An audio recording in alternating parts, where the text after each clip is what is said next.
Baik ya. Nah, apa sih data mining itu ya? Data mining itu kalau dari segi pengertian dia adalah analisis untuk mencari pola-pola keterkaitan atau aturan tersembunyi dari sebuah kumpulan data yang berskala besar. Ya. Nah, data mining itu merupakan salah satu proses ekstraksi informasi dari sekumpulan data. Baik, yang baru datang, tolong dimatikan dulu ya.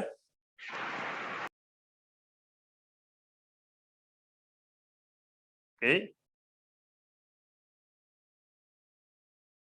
Nah, ini saya ada sebuah gambar. Kalau kemarin ada ikut di training juga dapat ini ya, tentang bagaimana sih kita itu mengekstrak sebuah informasi ya.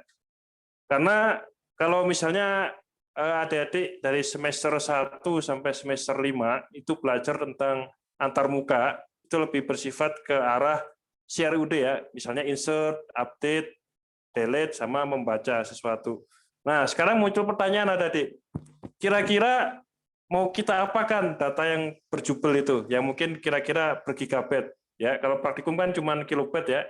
Tapi kalau ada di perusahaan besar bisa sampai gigabyte data. Mau kita apakan data itu? Nah, padahal ya awalnya cuma sekumpulan data, tapi setelah ditemukan teori data mining ya dengan memanfaatkan ilmu statistika, akhirnya bisa ditemukan bahwa kita itu bisa mengekstrak sesuatu ke dalam mengekstrak sesuatu yang berharga dari data itu. Makanya mata kuliahnya disebut data mining ada ya, menggali sesuatu yang berharga dari data yang ada. Nah, langkah-langkahnya seperti ini. Awalnya data warehouse ya, database yang berukuran besar yang dimiliki oleh sebuah perusahaan. Lalu dia seleksi dan dia cleaning, memilih datanya sama dibersihkan dulu, karena kan data dari database masih data kasar ya. Nah, baru setelah itu dia transformasi, dimasukkan ke dalam data mining. Nah, di data mining ini nanti akan lakukan proses ya, kita cari pola-polanya, kita cari asosiasinya, kita cari clusteringnya, sehingga didebutkan sebuah informasi ya. Kegunaannya sangat banyak adik ya. Di dunia pemasaran itu kegunaannya sangat banyak. Bahkan mungkin kenapa ya, kalau istilahnya data itu sekarang adalah sesuatu yang berharga. Bahkan mungkin si Facebook itu menjual data dari adik-adik. Adik-adik posting sesuatu, dia jual kepada pemasaran, kepada perusahaan-perusahaan lain. Kira-kira orang ini tipe orang yang seperti apa kalau saya memasarkan produk. Nah, itu dijual oleh Facebook ya. Jadi ya itu ya tentang betapa berharganya data kita adik ya. Data itu sangat berharga. Nah, untuk memperoleh informasi tadi dari sekumpulan data yang ada di sini, kita membutuhkan berbagai macam software, tools ya. Ada SPSS, ada IBM dan lain-lain. Yang kemarin kita trainingkan itu salah satunya tadi, ya, yang SAC. Tapi nanti untuk praktikum kita di data mining ini kita akan gunakan namanya adalah RapidMiner ya. RapidMiner sama website namanya Tableau. Ya, nanti coba aja di searching. Nanti saya akan tuntun cara pendownloadan dan cara instalasinya ya. Oke, ini contoh beberapa proses data mining ya, kira-kira seperti ini. Nah, sekarang kita ke apa aja sih data mining itu, ngapain aja? Data mining itu ada 4 prinsip ada ya. Ada yang namanya clustering, lalu yang kedua ada asosiasi, lalu ada tipe klasifikasi, sama tipe prediksi. Nah, ada metode lain, contohnya seperti yang saya tulis kecil-kecil itu, tapi secara garis besar, data mining itu, data mining kan berarti menambang data, ya, menambang permata di dalam data, ya. Nah, untuk menambang datanya itu ada empat kegiatan yang dilakukan oleh data mining. Yang pertama clustering, asosiasi, klasifikasi, sama prediksi. Nah, konsep dasar kalau asosiasi ya, sekarang kita ke asosiasi. Contoh dari asosiasi itu adalah mencoba menemukan asosiasi antara item-item dalam sekumpulan transaksi. contoh asosiasi antar item ya, item ya, maksud saya bukan item-item maksud saya. Asosiasi antar item-item yang dibeli pelanggan di supermarket. Nah, misalnya ada data apa ya, kasir ya. Nah, ternyata di data kasir itu kalau hanya CRUD hanya ada sekumpulan data transaksi yang dibeli orang. Tapi ternyata dengan menggunakan data mining kita dapatkan bahwa 90% transaksi yang membeli roti dan mentega juga membeli susu. Nah, ya. Ini kalau nggak pakai data mining ini nggak akan ketemu, Adik.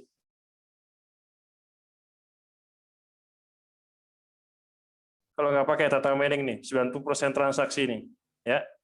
Nah, ini kalau algoritma yang sering digunakan adalah algoritma a priori. Nanti kita akan bahas di pertemuan berikutnya tentang algoritma a priori ini, sekaligus sama praktikumnya ya.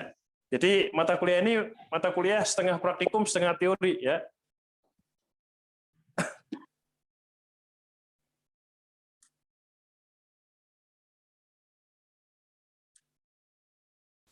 Ya. Oke, nah ini contoh kalau kita menggunakan asosiasi ya. Nah ini tadi kita itu ingin mencari kekuatan asosiasi antara roti, mentega sama keju itu muncul berapa persen di data kita.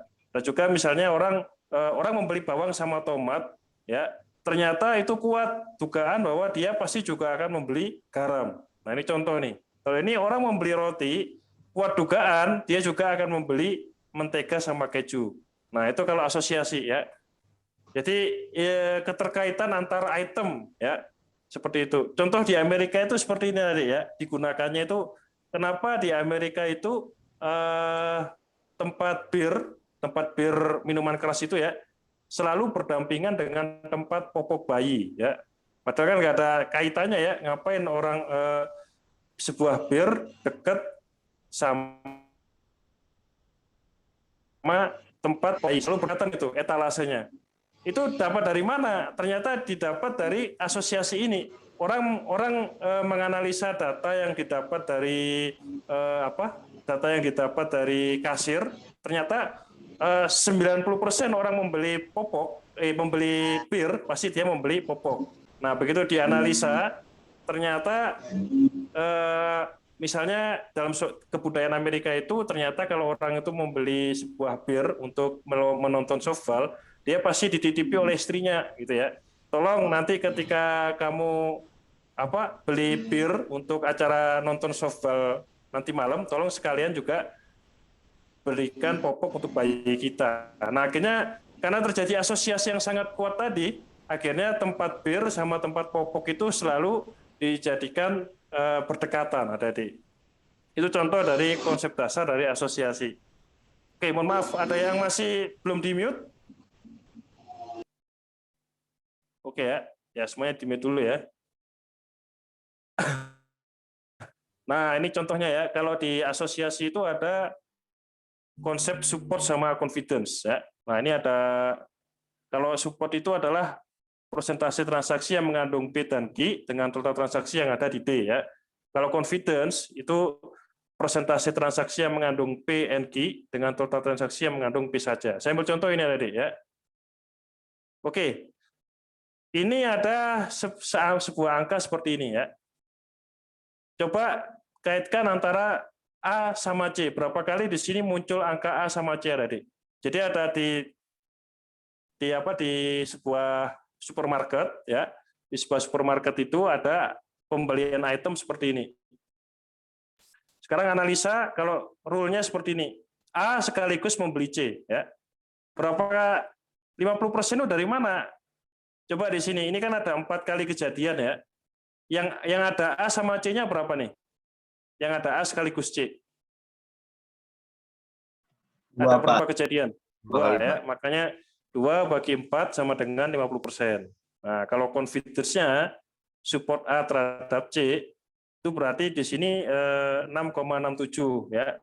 Itu artinya adalah setiap kali muncul A, A-nya muncul 3 kali ya di sini ya. Nah, C-nya juga muncul ketika A-nya itu muncul A itu sebanyak 2 kali. Jadi confidence dari C terhadap A itu adalah jumlahnya C itu muncul terhadap jumlah kejadian A. Kan jumlah kejadiannya kan A 3 ya, sedangkan C-nya 2. Nah, akhirnya 2/3 sama dengan 66,7%. Kalau dibalik, sama juga ya, supportnya 50%, confidence-nya 100%. Ya, kenapa confidence A terhadap C 100%? Karena yang C itu munculnya kan 2 kali nih. Ya, A itu setiap ada C, dia selalu muncul juga. Ya, C-nya kan munculnya 2 kali, A-nya munculnya 2 kali juga terhadap C. Akhirnya confidence-nya jadinya C terhadap A itu 100%, karena 2/2 sama dengan 100%. Nah, itu adalah contoh dari asosiasi ya tadi. Ya. Nah, makanya ada yang kalau kita itu ingin menyaringnya, itu ada yang namanya adalah strong rules, ya, yaitu minimum support sama minimum confidence. Yang menentukan itu adik-adik. Kita ingin menentukan apa sih hubungan antara pembelian benda A sama pembelian benda B. Yang menentukan adik-adik. Kita cari yang asosiasinya paling kuat, ya, di atasnya minimum support sama minimum confidence. Nah, apa tadi, support sama confidence itu rumusnya tadi ini. Nah, itu adalah asosiasi ya. Jadi asosiasi itu kita ingin mencari keterkaitan antar item dalam database. Ya, misalnya data kasir tadi berapa relasinya ya orang membeli buku sekaligus membeli pensil. Nah, itu diteliti juga di data mining. Itu contoh ya, nanti asosiasi ini merupakan salah satu subbab yang akan kita pelajari di dalam data mining. Nah, selain asosiasi, oke, sebelum saya masuk ke klasifikasi, ada pertanyaan dulu nggak tentang asosiasi? Pengantar aja ya, nanti ada lebih mendalam lagi tentang asosiasi. Oke, nggak ada ya. Baik, nah sekarang kita ke kegiatan lain di data mining. Setelah kita belajar asosiasi, sekarang kita belajar mengenai klasifikasi ya. Oke, nah kalau klasifikasi itu contohnya seperti ini adik ya. Jadi kita itu ingin mengklasifikasikan sekumpulan data yang kita punya, sehingga bisa digunakan untuk memprediksi klasifikasi di selanjutnya ya. Algoritma yang sering digunakan, nanti yang akan kita pelajari ke depannya itu ada pohon keputusan ya, jaringan saraf buatan dan lain-lain ya. Nanti akan kita buat, kita akan bikin aplikasi yang menggunakan algoritma-algoritma ini nanti ya. Oke. Bentar.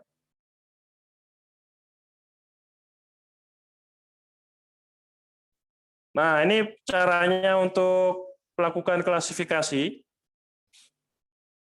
Ya, pertamanya adalah langkahnya adik-adik mempersiapkan yang namanya adalah data training dulu ya, training set.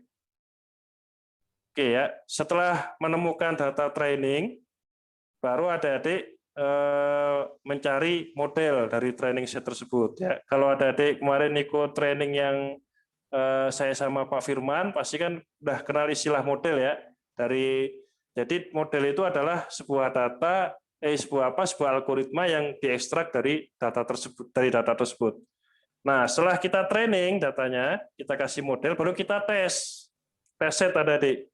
Ya, kita modelnya itu kira-kira akurasi dengan data sebenarnya itu seberapa akurat. Kalau dia itu keakuratannya lebih dari 80% ya, bisa kita gunakan untuk prediksi data selanjutnya. Gambarannya seperti ini nih gambarannya. Ini adalah sebuah data training ya. Data training, misalnya ini adalah data tentang data training itu data di kejadian sebelumnya tadi. Data di kejadian sebelumnya. Di sini ada sebuah data training tentang kemungkinan orang itu mencurangi pajak ya. Nah, ini ya. Kemungkinan orang itu mencurangi pajak itu bagaimana?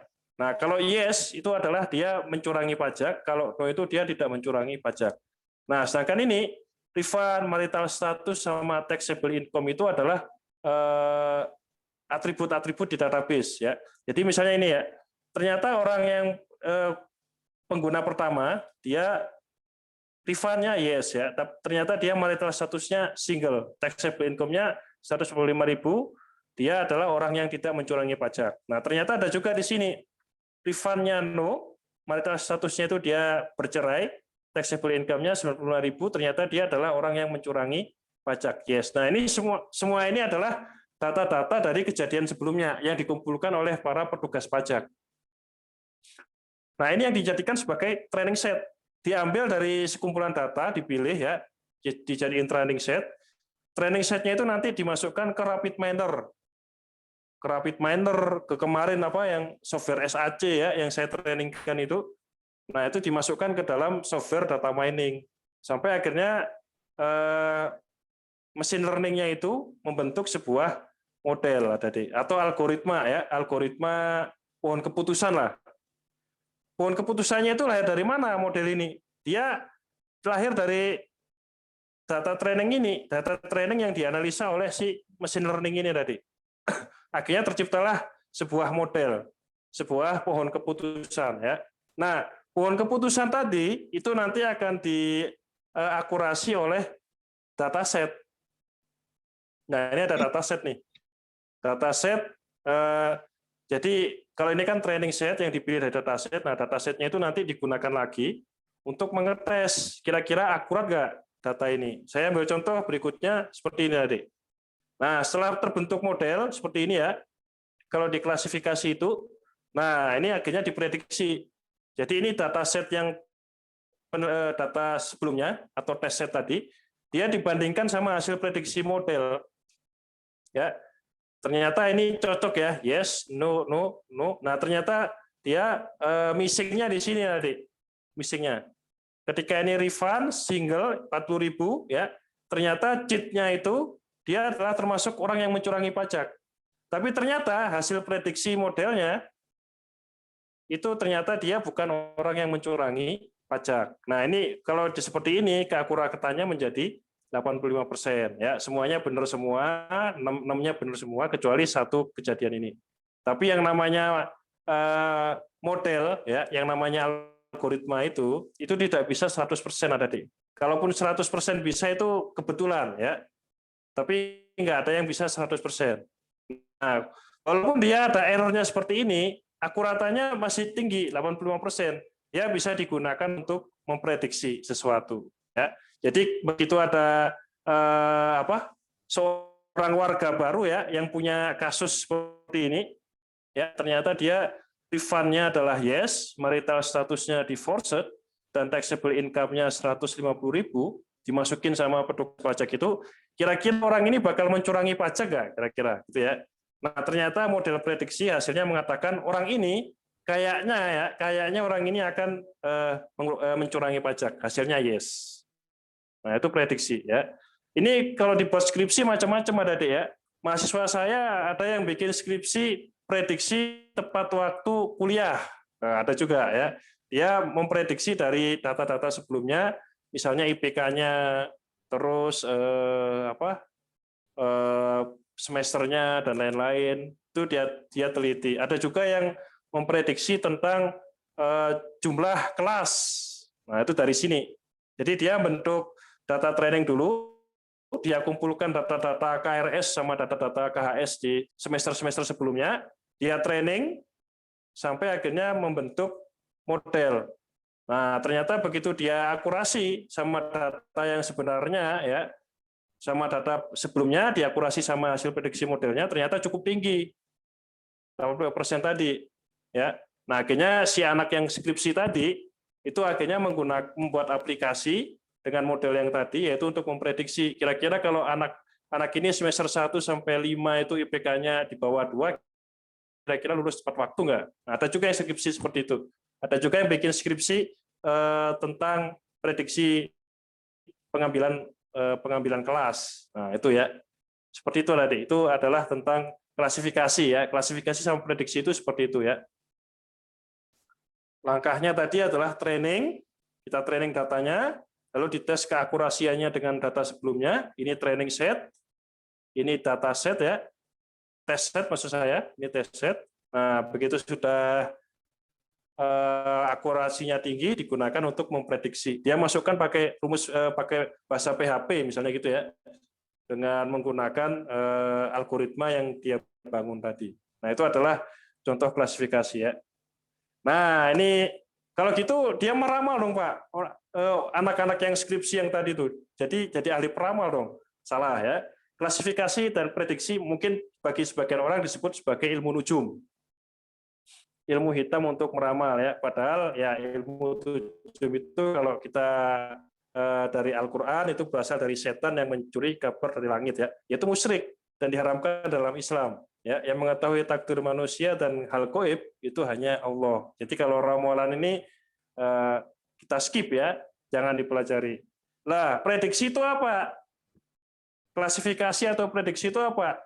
Klasifikasi itu adalah ilmu prediksi berdasarkan statistika data, statistik data sebelumnya. Ya, ibaratnya kalau kata Pak Firman kemarin ya di training yang minggu lalu, learn from the past to predict the future. Ya, jadi kita mempelajari yang sebelumnya, data-data statis sebelumnya, kita bentuk sebuah model. Setelah itu kita gunakan untuk memprediksi ke depannya. Ya, misalnya memprediksi kelulusan mata kuliah, memprediksi kesuksesan anak. Bahkan kalau di dunia marketing ya, tadi ya, di dunia marketing ini prediksi ini sangat digunakan. Ya, misalnya ada orang beli data dari Facebook ya, beli data dari Facebook tentang kesukaannya si Yusuf Randy misalnya. Yusuf Randy itu orangnya suka game ya, dari saatnya dia jual ke mana, dia jual ke perusahaan lain. Nah, perusahaan gamenya akhirnya mencari orang yang suka main game. Nah, akhirnya ya saya ambil contoh Yusuf Randy ya. Yusuf Randy akhirnya di Facebooknya sering muncul promo-promo tentang game. Nah, itu contoh misalnya ya. Nah, kalau dalam adat Jawa ya, mungkin di sini ada orang Jawa, ilmu seperti ini itu disebut sebagai ilmu titen ya. Contohnya ilmu titen yang membedakan dengan ramal itu apa? Gambar bawah ini ada, Dik, ya. Jadi ilmu titen waspadai bencana apa sih, misalnya hewan turun dari pegunungan, retakan tanah yang mengeluarkan air keruh. Nah, ini ilmu titen yang paling tradisional ya. Nah, ini digunakan ilmu titennya orang Jawa ini digunakan dalam data mining. Jadi data mining itu adalah ilmu titen sebenarnya ya. Ilmu titen modern menggunakan statistik komputer. Jadi kita mempelajari data statistik sebelumnya ya. Kita ekstrak modelnya, lalu modelnya itu akan digunakan untuk prediksi sebelumnya. Contohnya kayak orang bawah ini ya. Dia pelajari nih, setiap kali ada bencana alam itu hewan pasti turun ke bawah. Nah, ya. Sama kayak ini. Kalau misalnya orangnya itu adalah seorang muslimah ya, misalnya gitu ya, pasti dia suka browsing hijab. Nah, akhirnya di Facebook-nya, di YouTube-nya itu sering keluar model-model hijab, misalnya hijab alila dan lain-lain. Nah, seperti itu. Kalau orangnya suka main game ya, oh ini pasti kalau tipenya orang seperti ini dia suka main game ya, seperti itu. Contoh lain ya, contoh lain itu adalah kredit. Nah, kredit bank. Bank itu mencari dari data sebelumnya tadi, dari data sebelumnya dia cari orang-orang yang sering bepergian ke lewat apa penerbangan lewat apa tuh? Lewat suka bepergian dengan pesawat terbang lah. Kalau orang suka berpergian dengan pesawat terbang, dipastikan dia adalah orang yang kaya ya. Nah, orang yang kaya seperti itu baru jadi sasarannya bank untuk kartu kredit. Nah, itu contoh ya. Itu tentang ilmu. Jadi ini adalah ilmu titen, bukan ilmu ramalan. Nah, itu tadi adalah klasifikasi tadi. Berikutnya ada lagi ya kegiatan di data mining yang kita sebut dengan nama clustering. Ya. Kalau clustering itu adalah proses pengelompokan data berdasarkan persamaan dan perbedaan dari sekumpulan data tersebut. Ya. Contohnya ya, menolong pengguna untuk mengetahui pengelompokan alami dari kumpulan data. Itu disebut dengan cluster. Ya. Jadi kita itu mengelompokkan sesuatu berdasarkan persamaan sama perbedaan yang ada dalam kelompok tersebut. Nah, kalau klasifikasi ini dia sifatnya adalah unsupervised karena tidak membutuhkan data training ya. Nah, ini contohnya. Misalnya ada sebuah sekumpulan titik seperti ini, kalian sebenarnya bisa mengklaster titik ini menjadi dua bagian. Bagian yang seperti ini sama yang ditutupi seperti ini. Ya, terserah ada deh. Tapi ada juga ternyata orang yang punya klaster baru lagi, yaitu dia mengklaster yang bagian bawah ini ada di dia klaster. Nah, akhirnya muncul lagi nih klaster yang berikutnya. Ternyata masih nggak cukup, komputer akan mengklaster lagi. Nah, jadi bagian ini akan menjadi satu bagian klaster. Nah, itu salah satu contoh clustering ya. Nanti kita akan pelajari juga di beberapa pertemuan berikutnya, bahkan praktiknya kita akan coba untuk membuat aplikasi untuk clustering ya. Nah, ini contoh kasus clustering ya tadi. Misalnya mengelompokkan mahasiswa berdasarkan prestasi. Yang ketiga, mengelompokkan mahasiswa berdasarkan minat dan bakat. Ada juga misalnya kita kepingin mengklaster lahan berdasarkan kesuburan dan geografi tanah. Ya. Berikutnya kita mengelompokkan wilayah berdasarkan kerentanan pandemi. Nah, ini contoh aja ya. Contoh kasus-kasus yang bisa diselesaikan dengan cara clustering. Nanti kita akan belajar bikin aplikasi clustering, tapi yang sederhana aja ya, jangan yang terlalu canggih ya. Nanti tentang clustering ini. Nah, clustering yang bagus itu seperti apa? Ya, clustering yang bagus itu akan menghasilkan cluster dengan kualitas tinggi, yaitu persamaan antara anggota dalam satu klaster semakin banyak. Nah, itu ya. Jadi kalau misalnya saya kepingin mengelompokkan kelas data mining 2A ya, berdasarkan prestasi belajarnya ya. Kalau misalnya terbentuk 8 klaster, yang mengklaster itu siapa? Komputer, data miningnya. Kalau di persamaan antar klaster itu semakin besar ya, dan perbedaannya itu semakin kecil, nah itu adalah klaster yang bagus. Jadi persamaan di intra-kelas itu semakin banyak, tapi persamaan di interkelas itu justru semakin sedikit. Nah, itu contoh ya. Nanti kita akan belajar dan mengimplementasikan tentang algoritma partitioning sama algoritma hierarki. Nanti kita akan pelajari ini ya tadi. What is good clustering ya? Oke, nah data mining itu terdiri dari 2 bagian ya. Ada yang supervised sama ada yang unsupervised. Kalau yang supervised itu adalah proses data mining yang membutuhkan data training terlebih dahulu. Data training digunakan untuk membentuk model, lalu digunakan untuk prediksi berikutnya. Contohnya apa? Yang supervised itu klasifikasi dan prediksi. Oke, sebentar. Ini tolong ada yang mute dulu, di mute. Sudah ya, sudah di mute. Baru yang baru masuk nih. Tolong di mute. Bu. Ya. Baik ya. Nah, berikutnya ada juga yang unsupervised tadi. Kalau yang unsupervised ini itu adalah proses data mining yang tidak butuh data training. Contohnya apa? Asosiasi sama clustering. Dia membutuhkan data training nggak tadi? Kalau saya cerita di 2 bagian tadi, asosiasi sama clustering. Membutuhkan data training nggak? Data sebelumnya di training dulu. Membutuhkan nggak? Nggak butuh ya. Yang membutuhkan itu hanya sih yang klasifikasi sama prediksi, yang supervisor tadi. Tapi kalau yang asosiasi sama clustering, dia nggak membutuhkan data training. Tidak butuh data training lah ya. Karena kan dia langsung aja ya, ini langsung diolah aja datanya. Tapi kalau yang seperti ini, nah ini kan membutuhkan data training ya, yang ini disebut dengan supervised data mining ya. Nah ini kalau ini unsupervised ya, datanya ada dimasukkan ke komputer mengolah ya. Nah langsung akhirnya terjadi klaster seperti ini, nggak ada data training sebelumnya. Nah yang seperti ini disebut dengan unsupervised. Nah, ini adalah tahapan unsupervised ada deh ya, yaitu yang asosiasi sama clustering. Nah, setelah ada pengumpulan dan penyelesaian data, pasti ada data preprocessing ya. Nanti akan saya jelaskan nih, data preprocessing ini.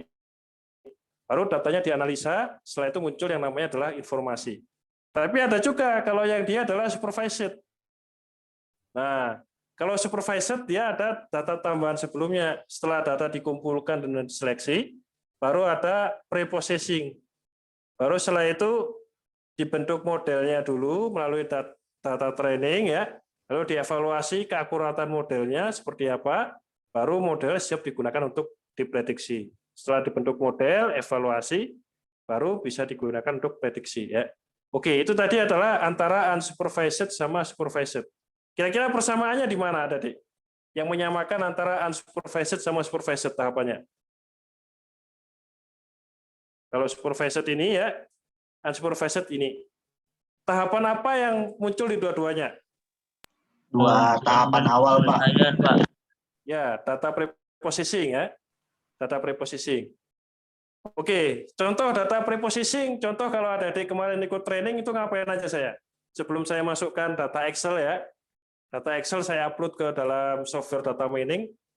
Kalau kemarin saya ngapain aja tuh? Di training yang ada diikutin tentang preposisi. Saya ngapain aja? Masih ingat? Saya lakukan pembersihan data ya. Yang data yang ada X-nya itu kan error ya. Itu saya bersihkan. Ya, berikutnya saya kemarin apalagi selain menghilangkan huruf X di tanggal, yang masih ingat training sebelumnya ngapain aja saya? Ada juga membuat hierarki ya, membuat hierarki lokasi. Selain itu saya juga merubah NAT ya, yang awalnya 2 tingkat jadi 1 tingkat. Nah, ini contoh ya. Nanti kita akan belajar mengenai beberapa teknik dalam preposisi data ya. Ini contoh-contohnya, pembersihan data, normalisasi, smoothing, transformasi sama pemilihan atribut ya. Nah, ini ya, preprocessing data itu adalah melakukan penyiapan data terlebih dahulu ya. Kalau ada adik kemarin lihat di praktikum saya yang sebelumnya, kita lihat bahwa data itu sebelum diupload ke dalam software, dia itu harus di preposisi data dulu. Ya. Bahkan dalam data mining ya, kalau nanti ada di UAS atau UTS ya, yang paling mendominasi itu bukan pemilihan algoritmanya justru malah ya. Yang paling mendominasi justru adalah proses preposisi datanya, preprocessing-nya. Ya. Bahkan di sini saya kasih angka besar ya. Strategi preprocessing menentukan kualitas hasil dari data mining ya. Itu ada di. Bahkan kalau ada ambil skripsi tentang data mining misalnya ya, kebanyakan yang diujikan, yang ditanyain oleh penguji itu adalah strategi dalam preprocessing. Kalau masalah algoritma, software itu bisa memilih ya, tapi kalau preprocessing itu adalah manusianya. Manusianya harus menyiapkan data seaktual mungkin, sebaik mungkin, sehingga kualitas hasil data miningnya semakin baik. Kalau preprocessing-nya aja sudah salah, ya, sudah jelek, gitu ya, insya Allah kualitas hasil data miningnya juga akan ikut jelek juga. Ya. Contohnya macam-macam nih adik ya. Tekniknya misalnya pembersihan data ya. Contohnya di training kita yang minggu lalu ya, yang sama Pak Firman itu. Itu saya menghilangkan atribut yang paling banyak data hilangnya. Contohnya kemarin adalah angka X. Ya. Saya hilangkan di date itu ada Januari 2017 ke bawah, tiba-tiba ada huruf X, error ya, yang polisi lupa nyatet waktu itu ceritanya. Itu saya bersihkan dulu ya. Nah, ini ada macam-macam ya. Atau misalnya kita isi nilai yang hilang dengan nilai tertentu. Contohnya kayak kemarin ya. Bisa kita hilangkan nilai X itu, bisa juga kita isi dengan nilai tertentu misalnya ya. Itu contoh pembersihan data. Ada juga dengan cara normalisasi ya, Adik. Misalnya angkanya seperti ini, min 991, N99 ya. Nah, itu mau kita jadikan dinormalisasi jadi seperti ini. 0,716, 1,225 misalnya ya. Nah, normalisasi itu ya di dalam statistik. Nanti kita coba deh ya di beberapa praktikum berikutnya. Ada juga cara smoothing ya. Jika ada kasus data yang noise, kita kadang perlu untuk melakukan smoothing dengan cara menghilangkan data-data yang membuat noise. Contohnya ini ada, Dik. Nah, ini kalau kita pakai regresi ya. Kalau kita pakai regresi, tiba-tiba ada data yang terlalu mencolok. Misalnya kalau regresi ini sudah diajarkan di metode numerik ya misalnya ada data yang terlalu mencolok, datanya tiba-tiba keluar di sini gitu ya. Nah, data yang seperti ini harus dibersihkan. Itu berarti data yang akan bikin error di data mining. Tiba-tiba ada data yang terlalu mencolok, error RMS-nya terlalu besar. misalnya di sebelah sini, ya tiba-tiba ada titik tertentu. Nah, titik-titik yang terlalu mencolok, errornya yang berlawanan dengan regresi itu kita hilangkan. Nah, itu salah satu contoh ya. Nah, contoh lain misalnya dalam preprocessing di data mining ya. Misalnya kita mentransformasi data ya, tanggal lahir misalnya kurang cocok untuk pembentukan model, kita rubah jadi bentuk umur, bisa ya. Apalagi di sini ya. Tanggal pertama kali transaksi. Kalau misalnya data mining itu terlalu susah untuk memproses tanggal pertama kali transaksi, diubah aja jadi jumlah hari. Nah, ya. Nilai dari setiap mata kuliah diubah menjadi IPK kumulatif. Itu bisa juga seperti ini ya. Itu strateginya terserah adik ya. Nanti ketika adik bikin aplikasi. Ada juga di sini atribut selection ya. Kemarin ada prakteknya nih di waktu di pertemuan waktu training sebelumnya ya. Di mana kalau kita pakai atribut selection ya, itu ada atribut atau kolom-kolom di database itu yang perlu dihapus. Karena kalau itu nggak dihapus, itu akan membuat rusaknya model. Contohnya kemarin apa? Waktu ikut training tuh, saya hapus koordinat ya, koordinat GPS ya, longitudinal sama horizontalnya saya hapus datanya. Setelah saya hapus datanya, baru setelah itu muncul saya gabung jadi satu. Nah, itu contoh. Saya menghapus atribut yang akan mengganggu proses data mining. Ya. Caranya gimana kita mempreprocessing ini? Kita gunakan nanti software data miningnya, yaitu Rapid Miner dan lain-lain. Oke ya. Ada pertanyaan ada Dik? Ini sudah ini nih ya. Tentang pengantar data mining ya. Ini mata kuliah kita ini adalah mata kuliah praktek sebenarnya ya, tapi ada teorinya juga. Baik, ada pertanyaan?